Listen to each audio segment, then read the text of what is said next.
Good evening, everybody, and welcome to episode 10 of the No Filter Show. I made it without being censored. All right, it's time to wrap it up. Whether you got on a prophylactics or not, find out which one of y'all gonna go get the wash rag, though. On today's episode, we're gonna talk that F word. No, not the one that made you a baby daddy or a baby mama. Talking about the thing you should have started off as before you went deep diving. For shellfish. Friends. How many of us have them? Now this one hits near and dear to the heart. I don't know if you all realize, but this is all improvisation. The commentary, the topic, the thought process is just through my average day. This is pretty much through the eyes of Keys. You know what's really awesome and cool though? Is that these real life experiences are relevant to somebody's life, anybody's. I'm living a dream. Somebody's dream, wasn't mine, but I'll take it. A lot of us think we have friends, but we don't have friends. We have people that we associate with. We have to be careful with this thought process in the term of friends, because what it defines in our eyes is different than what it defines in others. First of all, it takes respect. You can't have an awesome friendship without respect. Second is loyalty. Now, loyalty to a certain extent, though. I'm not your homeboy if I allow you to fail and I cheer you on into going into the lion's den and I know that you're not built or capable of handling that. I'm not your homeboy if I don't talk about the irresponsible acts in which you participate in your life with your devious ass. But I don't talk about you, I'm talking to you. Just as transparent as I expect you to be with my stinking ass. Now, the last episode I talked about never judging a book by its cover, which is a reality nowadays because a lot of people look at the surface of that. And you know what I think about when I think the surface of what people are truly defining themselves as? No, you old motherfuckers like me. Member? That boy said member. Remember back in the days when we got our new books at school and our teacher assigned us to go get a paper bag and they gave us instructions on how to fold the shit and put it around the book and come back to school as part of an assignment that your books are wrapped. How we used to draw on them and, you know, identify what we like and dislike on the cover of them. That's pretty much what social media is to me. Just a paper bag wrapped around what the reality of shit is. And people decorate it and everybody run to it thinking about they may be achieving what that person's achieving. I never forget one particular time I was talking with a friend, giving them advice. This person, several motivational speeches because they asked for it. They ignored anything I said, fell right in the ditch, and then Will Smith posted the same shit, and guess what they did? Praise emoji, love emoji, share, tell a friend, bitch. And I'm not mad at that. I'm happy they got it, but it's sad that somebody that is direct contact with you, motivating you, cheering for you, and telling you the same thing, you ignore. But somebody else that you do not know, that don't even know you're a chromosome walking this planet, for all they know you still in your daddy's sack. That person can get your attention and get you to change. Not the person you're around every day. At the gym today, I made a friend. So check this out. I didn't even want to go to the gym. Eyes tied.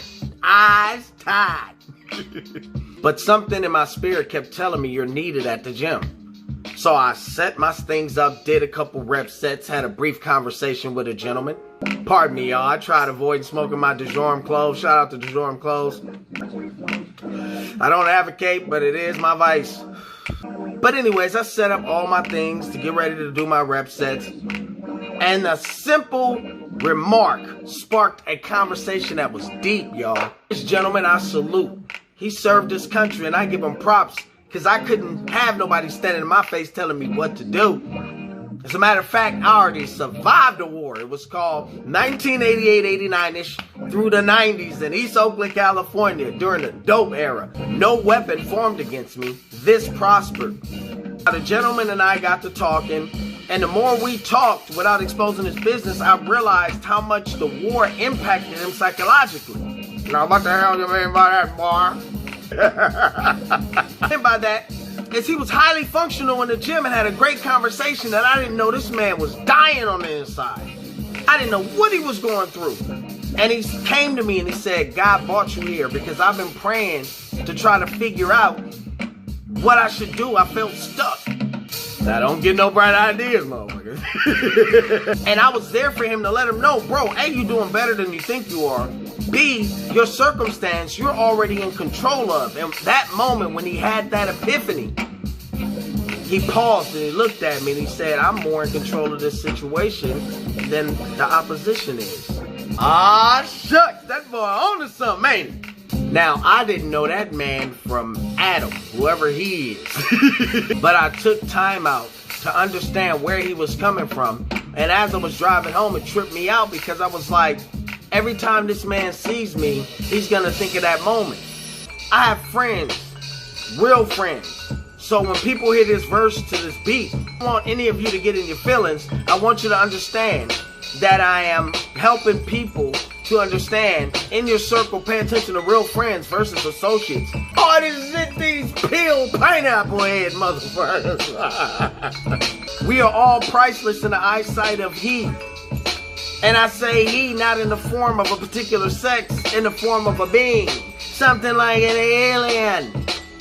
So let's say shim. As a matter of fact, when they talk about we being created in this image, I don't think he's talking about this flesh because our flesh turned back to dust, dust goes back to the ground, and our spirit is not built as our body form. Get it through your thick craniums. Y'all don't get it. Y'all rather post on Instagram winning your Charlie Sheen ass. Recognize who your real friends are. Recognize those that are close to you. If it's not a spiritual connection, they're just in your space, no different than a passerby. Vagabond. I love and appreciate each and every one of you for taking out time in your evening to enjoy my shenanigans. And without further ado, beat produced by ROCKA, salute. Lyrics by Seek Keys. The No Filter Show. Peace and blessings. With friends like these, who the hell needs an enemy? Death of many seems to be the people we call frenemies. Friend of me, your foes, some of them are really kin to me. Wanna see me gone just as soon as they get wind of me. Pitiful and critical, nowadays how the shit'll be. Can't kill Abel, now the pain has no remedy. Not willing and able to be fatal on the killing spree. Best things in life, some will say used to be free. Resist the devil and I guarantee he flee. But the devil is in you, ain't no devil up in me. I'm a rebel with a cause, not a rebel who was lost. There were several paid the cost. I ain't tryna play the boss, I ain't tryna be the G. But the G-O-D engage makes me relevant and free while I flip rhetoric speech. Each and every individual I will reach, I will preach to achieve anything, thought and dream. On me you can lean, I'm not talking parentheses, but I mean every word that I say, you can succeed.